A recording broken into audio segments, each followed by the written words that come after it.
भाई राज ठाकरे जी की अभी तो कोई ताकत है ही नहीं, खाली वो तो नफरती की बात करते हैं रोज़ाना, हिंदी के खिलाफ, उत्तर भारतीयों के खिलाफ, मराठी और हिंदी के खिलाफ, यही धंधा उनका है।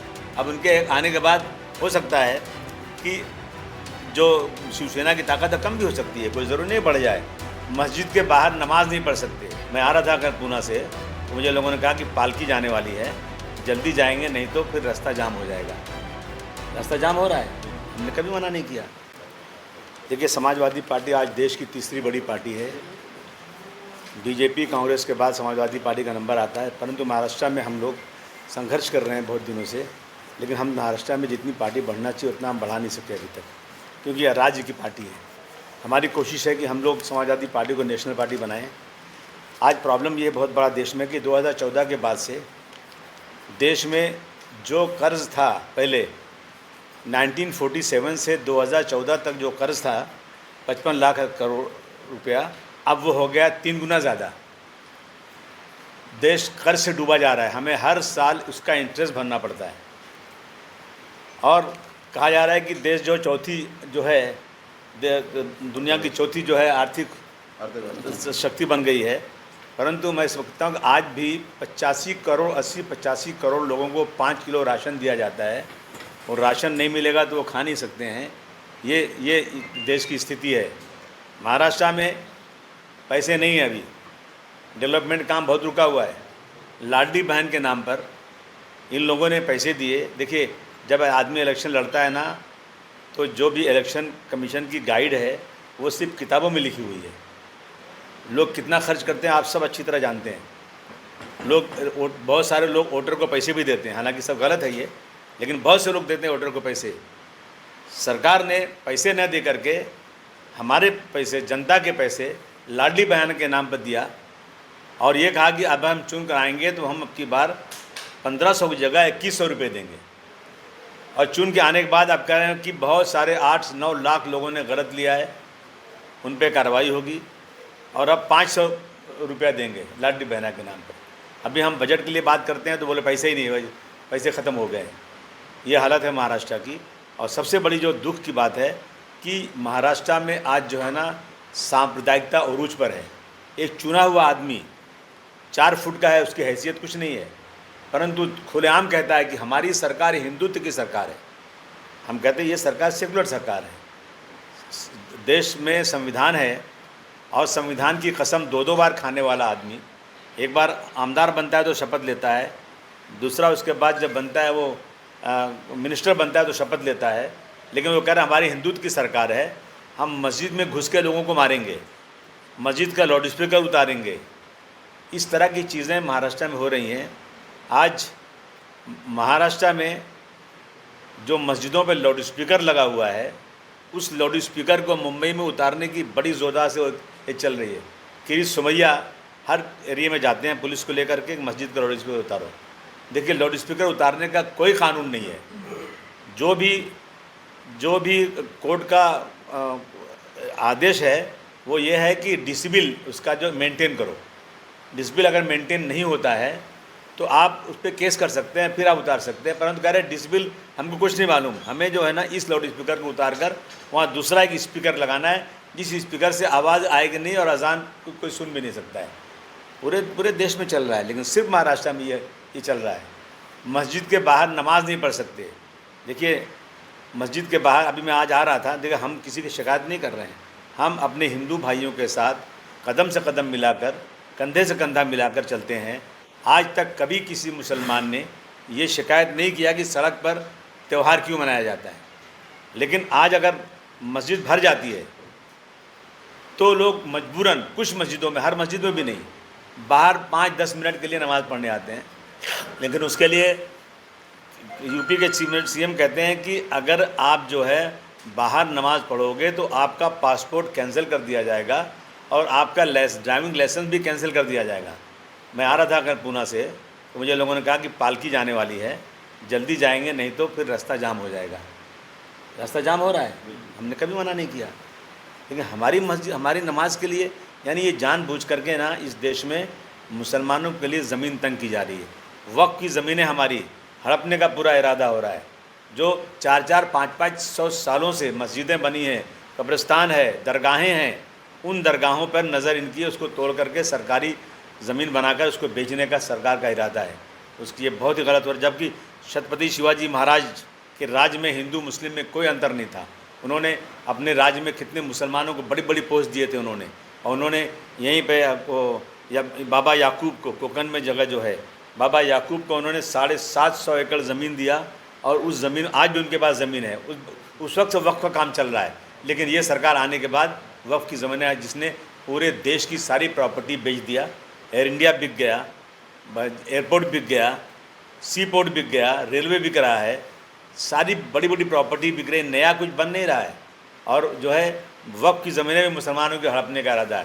पहले 3 तलाक के नाम पर मुसलमानों को बेवकूफ़ बनाया गया। जो मुसलमान को हज के लिए सब्सिडी मिलती थी वो ख़त्म कर दी गई। ये हालत है। दूसरी तरफ किसानों की हालत बहुत ख़राब है।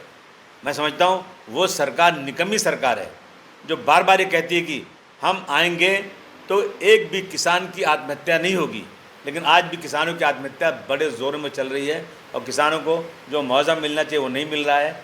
बड़े बड़े व्यापारियों का, कारपोरेट का हज़ारों करोड़ माफ़ किया जा रहा है, परंतु किसानों की हालत आज भी देश में सुधरेगी नहीं। और बड़े हमारे चौधरी चरण सिंह जी ने कहा था, बड़े नेताओं ने कहा था, जब तक किसान खुश नहीं होगा, जब तक देश खुश नहीं होगा। और किसानों की हालत दिन ब दिन ख़राब होती जा रही है। ये हालत है। अभी यहाँ पे आग लग गई थी कहीं, फायर ब्रिगेड नहीं है, हो सकता है फायर ब्रिगेड नहीं हमारे पास। हम बहुत बड़े $5 ट्रिलियन की इकनॉमी बन रहे हैं, लेकिन हमारे पास फायर ब्रिगेड नहीं, हमारे पास है इक्विपमेंट उसका है ही नहीं यहाँ पे इसमें जो हो रहा है। और इस तरह की चीज़ें देश में हो रही हैं।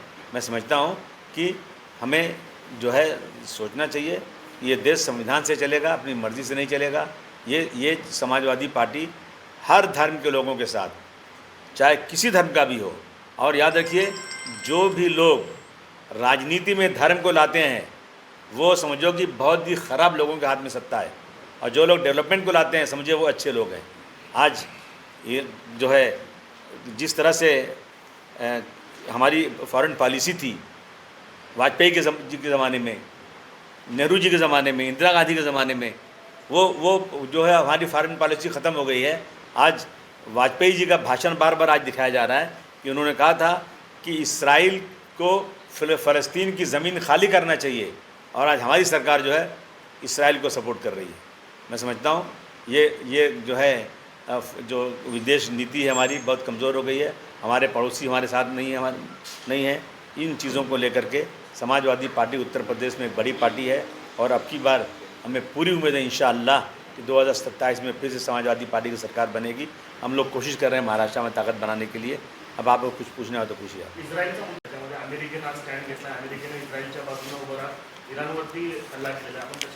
देखिए, ऐसा है कि जो अमेरिका की चौधराहट है देश में ना, वो ख़त्म होना चाहिए।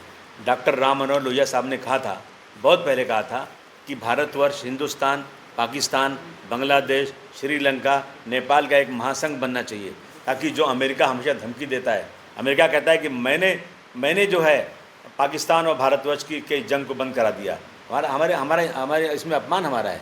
प्रधानमंत्री जी कहते नहीं, ऐसा नहीं है, वो बार बार कह रहे हैं हमने जंग बंद कराया। और जिस तरह से इसराइल ने फ़लस्तीनियों के ऊपर जिस तरह से हमला किया, बच्चे नए छोटे छोटे बच्चों को जैसा मारा गया, भूख से तड़प रहे हैं, खाने के लिए जा रहे हैं, NGOs खाना ला रही है, वहाँ पे बम मार के कितने लोगों को मार दिया। उस पर अमेरिका नहीं कुछ बोल रहा है, अमेरिका फिर भी इसराइल का साथ दे रहा है। और इसराइल ने पहले हमला किया है ईरान के ऊपर, उसके बाद उसने रिलेटेड किया है। और उसने, मैं बधाई देता हूँ कि 85 साल का वो इंसान जिसके दादा भारतवर्ष में पैदा हुए थे, बाराबंकी में पैदा हुए थे, भारतवर्ष का खून है उन लोगों के अंदर, उन्होंने जिस तरह से इसराइल को जवाब दिया, मैं समझता हूँ कि बहुत ही ज़बरदस्त काम किया उन्होंने। मैं इसको तारीफ़ करना चाहता हूँ। इसराइल को भुगतने का समय आ गया है, इसराइल को भुगतने का समय आना ही चाहिए, क्योंकि कहते हैं अल्लाह भगवान के यहाँ देर है अंधेर नहीं है। जिस तरह 1.25 लाख लोगों को मारा है, जबकि फ़लस्तीन के लोगों ने इनको रहने की जगह दिया था। मेरे घर में कोई मेहमान आए, मैं इसको जगह दूँ और मुझे भगा के खुद ही कब्जा करने लग जाए, तो ये हो रहा है फ़लस्तीन। और देखिए, मुसलमानों का जो है ना, पूरा फ़लस्तीन के साथ पूरी की पूरी हिमायत है, क्योंकि वहाँ बहुत सारे हमारे प्रॉफिट हैं, पैगंबर पैदा हुए। हमें कुरान शरीफ में लिखा है कि आप उस मस्जिद को जाओ, फ़लस्तीन में मस्जिद का दौरा करो, मस्जिद के लिए मदद करो, वहाँ दिया जलाओ। तो हमें तो फ़लस्तीन की हमारी जो मस्जिद वहाँ पर है, उससे हमारी पूरी की पूरी आस्था है।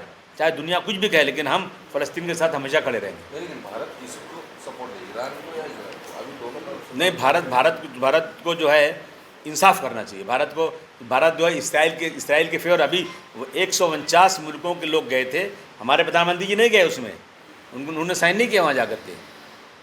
ये भारतवर्ष की जो परंपरा रही है उसके खिलाफ है काम किया उन्होंने।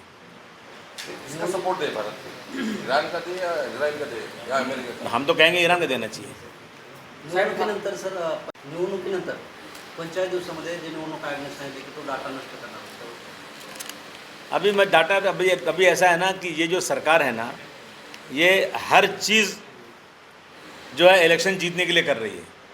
अभी पिछले इलेक्शन, असेंबली इलेक्शन में जिन बड़े बड़े लोग हारे हैं उसके पीछे इंक्वायरी होना चाहिए। एक ही दिन फटाफट जो है कई लाख लोगों का वोटर लिस्ट में नाम आ जाना, बहुत लोगों का नाम कटवा देना, इसकी परंपरा रही है। ये लोग जो है इलेक्शन कमीशन इनके हाथ के खिलौना बन चुका है। मैं समझता हूँ आज इस देश में सही और फेयर इलेक्शन नहीं हो रहा है। महाराष्ट्र में हिंदी की सख्ती की जा रही है। महाराष्ट्र में हिंदी की सख्ती करने की क्या जरूरत है? अरे भाई, हिंदी की सख्ती नहीं, अरे भारतवर्ष में आज भी पार्लियामेंट के अंदर एक कमेटी है लैंग्वेज के नाम पर, जिसमें 45 मेंबर होते हैं। वो पूरे देश में जाकर हिंदी में काम करने के लिए प्रोत्साहन करते हैं। सेंट्रल गवर्नमेंट का जितना काम है, सेंट्रल गवर्नमेंट का सारा काम हिंदी में होता है। और अगर महाराष्ट्र में 3 लैंग्वेज है तो सबसे पहले मराठी होना चाहिए, उसके बाद इंग्लिश, हिंदी होना चाहिए, फिर इंग्लिश होना चाहिए, मैं समझता हूँ। और तीसरी लैंग्वेज कौन सी आना चाहिए, मुझे कोई बताए। अगर चाहे हिंदी नहीं आए तो कौन सी लैंग्वेज महाराष्ट्र में होना चाहिए, वो कोई लैंग्वेज बता देना कोई। मनसे के बाळानंदगावकर कुछ दिनों पहले इधर आए थे, उन्होंने ऐसा कहा कि अगर यूपी में अगर 3rd लैंग्वेज मराठी अगर करेंगे वो, तो इधर हिंदी करने के बारे में सोच ये सकते हैं। सब अगर ये आप ऐसा ही कहते हैं तो फिर इधर जाइए, दक्षिण में जाइए, तमिलनाडु, कर्नाटक में, उधर जाकर हिंदी सख्ती करके दिखाइए। वो तो कर नहीं रही है ये सरकार। बहुत छोट भैया नेता, ये सिर्फ और सिर्फ जनता को गुमराह कर रहे हैं। जनता के बीच में ऐसी बातें करके वोट हासिल करना चाहते हैं। इनकी पार्टी के 14 MLA चुन कर आए थे, बहुत आए थे, 0 हो गए ना अभी तो इन्हीं वजहों से। लेकिन महाराष्ट्र में रह के मराठी बोलना भी 100% बोलना चाहिए, बिल्कुल। आप तो नहीं, हिंदी अरे की बात करते हैं। भाई सुनिए ना, मेरी पढ़ाई यहाँ नहीं हुई है। मी प्रयत्न करतो मराठीसाठी। अभी नहीं मेरे पास, मैं कोशिश कर रहा हूँ। मैं मराठी की बहुत इज्जत करता हूँ, सम्मान करता हूँ। मराठी का पूरा सम्मान होना चाहिए, लेकिन हिंदी का अपमान नहीं होना चाहिए। आने वाले समय में महाराष्ट्र में क्या प्रयत्न करने जा रही है कि इस बार ज़्यादा से ज़्यादा? यही तो प्रयत्न है ना जो आए आपके पास, यही प्रयत्न है। कोशिश कर रहे हैं कि भाई कुछ सीटें चुनकर लाएं, अच्छे लोगों ढूंढ रहे हैं जो आएंगे। ठाकरे सेनेचे नेते आहेत भास्कर जाधव यांनी असं म्हणलेलं आहे, शरद पवारांची साथ, राजकारणातून साथ सोडली, हे मोठी चुकी केली आणि आता त्यांना कुठंतरी अफसोस होत आहे। राजकारणातून निवृत्तीचे संकेत पण त्यांनी दिलेले आहेत। देखिए, शरद पवार एक बड़े नेता हैं। आज इस देश में अगर ये सच पूछा जाए तो शरद पवार एक बड़े नेता हैं। और शरद पवार का साथ जो लोगों ने छोड़ा है ना, वो सब ईडी और इनकम टैक्स की डर से छोड़ गए हैं। ये आपने मनसे की बात की, 14 आमदार थे, अभी 0 पर आ गए हैं अभी ठाकरेगढ़। आप किस तरह से देखते हैं? आ जाए। उद्धव ठाकरे अरे ये और मराठी मुद्दा कुछ मुद्दा होता है क्या? इसको मुद्दा बोलते हैं क्या? ये फालतू बातें करते हैं लोग। मराठी, जो महाराष्ट्र में रहने वाले सब मराठी से प्यार करते हैं, किसी को नफरत मराठी से नहीं है। लेकिन जो लोग यहाँ पैदा नहीं हुए हैं, आप मुझे बता दो, आज समझो कोई IAS अफसर है, यहाँ आया 3 साल के लिए, 5 साल के लिए, उसने मराठी सीखा, कल इसकी पोस्टिंग आसाम हो सकती है, जा सकता है वो आसाम चला, आसामी सीखे वो, उसके बाद फिर उसको गुजरात भेज देंगे तो गुजराती सीखे वो। मतलब क्या, एक ज़बान ऐसी होना चाहिए देश में जो कश्मीर से कन्याकुमारी तक उसका सम्मान हो। बाकी हर स्टेट में उसकी ज़बान है, हर स्टेट की एक ज़बान है, उसको सम्मान होना चाहिए। ठाकरे और मनसे जो एक साथ आने की सोच रहे हैं, उसकी तरफ आप कैसे देखते हैं? भाई से भाई के तकाजे भी कुछ हैं, सहन के बीच दीवार अपनी जगह। अगर उसी घर में पैदा हुए हैं तो साथ रहें, हमें खुशी है, हमें कोई एतराज़ नहीं है, रहें साथ में। लेकिन वो एक होने के बाद बहुत सक्सेस रेशो उनका बढ़ जाएगा, ऐसा कहा जा रहा है जनता में। मुंबई महापालिका हाँ, मुंबई महानगरपालिका रंगे या तो लोकल बॉडी जो भी इलेक्शन रहेंगे, अगर राज ठाकरे और उद्धव ठाकरे एक हो जाएंगे तो बीजेपी को हरा पाएंगे, या तो वो जो अदृश्य शक्ति है उसको हरा पाएंगे, ऐसा कहा जा रहा है। तो आप क्या लगता है कि राज ठाकरे और उद्धव ठाकरे एक हो जाएंगे तो पूरा? नहीं, राज ठाकरे जी की अभी तो कोई ताकत है ही नहीं, खाली वो तो नफरती की बात करते हैं रोज़ाना, हिंदी के ख़िलाफ़, उत्तर भारतीयों के ख़िलाफ़, मराठी और हिंदी के ख़िलाफ़, यही धंधा उनका है। अब उनके आने के बाद हो सकता है कि जो शिवसेना की ताकत है कम भी हो सकती है, कोई ज़रूरी नहीं बढ़ जाए, ऐसे लोग जो आज तक उनके बारे में गलत बोलते रहे, अब साथ में जा रहे हैं। अब देखिए आगे आगे होता क्या, मैं बोल नहीं सकता इस बारे में, लेकिन दोनों भाई मिल जाए तो मुझे कोई एतराज़ नहीं, मुझे खुशी होगी। राज्याची एका साखर कारखान्याच्या निवडणुकीमध्ये उभे त्यासाठी आज मतदान होत आहे. राज्याच्या उपमुख्यमंत्रीच्या पदासारख्या माणसाला अशा साखर कारखान्याच्या निवडणुकीत उभं राहणं शोभतं का? आणि तुम्ही कशा पद्धतीने बघताय निवडणूक? स्वतःला चेअरमन म्हणून पण घोषित केलं. नहीं, उप मुख्यमंत्री होने के बाद तो पूरे महाराष्ट्र के मालिक हैं वो, फिर उनको ऐसे छोटे काम नहीं करना चाहिए, किसी और को खड़ा कर देना चाहिए था। लेकिन शरद पवार और अजित पवार का आमना सामना, थेट आमना सामना लड़त हो रहा है. उनका जो बड़े नीलकंठेश्वर पैनल है और इनका बड़े राजा सरकार बचाव पैनल है, इस वजह से जैसा शरद पवार और अजित पवार का लोकसभा में या फिर विधानसभा में जैसा आमना सामना हुआ, वैसा एक साखर कारखाने के इसमें आमना सामना हुआ है. तो नहीं, मुझे इतने बड़े नेता जो है आमने सामने हो रहे हैं साखर नहीं, देखिए शरद पवार साहब बड़े नेता हैं, अजित पवार साहब उन्हीं के साथ बड़े हुए, उन्होंने वहीं सीखे उन्होंने। मैं समझता हूँ कि कोई अंदरूनी ऐसी बात है जिसकी वजह से वो अलग हुए हैं, मैं नहीं समझता कि अलग होना चाहिए था, लेकिन आमने सामने तो नहीं आना चाहिए।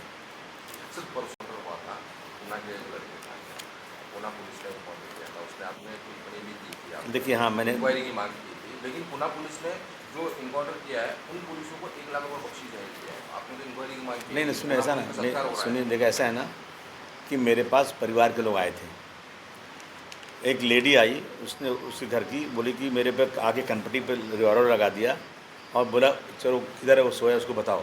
वो ऊपर गई, नॉक किया, जैसे दरवाज़ा खुला उसको गोली मार दिया उसको. देखिए बहुत बड़ा भी क्रिमिनल हो, कसाब से बड़ा क्रिमिनल कौन हो सकता है? कसाब ने जब कसाब ने इतने लोगों को मारा रेलवे स्टेशन पे, कहाँ हमारे लोगों ने जब भाग रहा था कसाब, तो चौपाटी पे जिन पुलिस वालों को खबर मिली कि इधर से आ रहा है रोका, उसने उसको पुलिस वालों को मार दिया, लेकिन उसके बाद कसाब को मारा नहीं गया, कसाब को पकड़ा गया और इंक्वायरी हुई, क्या खाएगा तू, कौन सा वकील चाहिए तुझे, सारी सुविधा दी गई, उसके बाद उसको फांसी दी गई. हमारे पास कचहरी कोर्ट है, हमारे पास जजेस हैं, हमारे पास जेल है, ये सारी चीज़ों को छोड़ के शॉर्ट रास्ता अपना के इस तरह से गोली मारना, मैं समझता हूँ ये भारतवर्ष के कानून का उल्लंघन है. उसको पकड़ना चाहिए और मुकदमा चला के, वो क्रिमिनल था, मुझे पता चला कि क्रिमिनल था, 2 बार उसको मकोका लगा हुआ है, हमें पहले ये बात नहीं मालूम थी, लेकिन फिर भी कितना बड़ा भी क्रिमिनल हो, कसाब से बड़ा क्रिमिनल तो नहीं हो सकता. तो इनकाउंटर होता नहीं है, अगर उसने गोली चलाई तो उसकी गोली कहाँ गई, पुलिस ने गोली चलाई, उसकी गोली तो पता नहीं चला कहाँ चली गई. तो मेरा कहना है कि इस तरह से पकड़ के मारना गलत है, क्रिमिनल को पकड़ो, फांसी दो. पाकिस्तान के पुरस्कार के लिए सिफारिश की है, इतना सही है ये? नहीं, देखिए हम सब चाहते हैं कि पाकिस्तान ने किया, तो इसका मतलब है कि पाकिस्तान इस बात को एक्सेप्ट कर रहा है कि डोनाल्ड ट्रंप ने ही हमारी जंग को बंद कराया. हम तो नहीं एक्सेप्ट कर रहे हैं ना, और हम तो चाहते दुनिया में शांति रहे, लड़ाई झगड़ा ख़त्म हो जाए, तो ये तो सबको कोशिश करना चाहिए. परंतु कुछ लोग अपने हथियार बेचने के लिए दुनिया में जो हत्याएं करवा रहे हैं लोगों की, इसकी निंदा होना चाहिए. एक तरफ नीतीश रानी हिंदुत्व की बात लेकर आए, पार्टी अपनी कम्युनिटी की लेकर बात करें, तो अबू आजमी का क्या विचार है इन दोनों को लेकर? अबू आज़मी समाजवादी पार्टी अखिलेश यादव और मुलायम सिंह यादव के नेतृत्व में चलती है, जो रोज़ाना सुबह हनुमान की पूजा करते हैं. वो हिंदू लोग हैं, लेकिन वो हिंदू और मुसलमान में अंतर नहीं समझते. हम कभी भी, हम सिर्फ जालिम और मजलूम, जो जुल्म करता है उसके ख़िलाफ़, जिसके साथ जुल्म होता है उसके साथ है. Thank you.